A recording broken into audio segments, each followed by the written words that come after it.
கல்கி அவதாரம் எப்போது நிகழும்?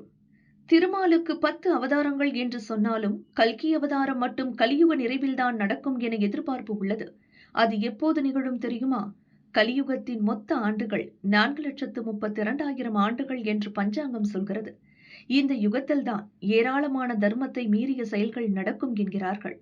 தற்போது 5,126 ஆண்டுகளைத்தான் கடந்திருக்கிறோம். இன்னும் 4,27,000 வருடங்களை கடக்க வேண்டும். இப்போதே தர்மத்தை மீறிய செயல்கள் எந்த அளவுக்கு நடக்கிறது என்பது கண்கூடாக தெரிகிறது. இது ஒரு கட்டத்தில் உச்சமாகும் போது பகவான் விஷ்ணு உலகை காக்க அவதரிப்பார். குரு, சூரியன், சந்திரன் மூவரும் ஒரே ராசியில் சஞ்சாரம் செய்யும் போது கல்கி பகவான் பூமியில் பிறப்பார் என ஸ்ரீமத் பாகவதம் என்னும் நூலில் கூறப்பட்டுள்ளது. புரட்டாசி மாத வளர்பிறை பஞ்சமி அன்று அவர் பிறப்பார் என்கின்றனர்.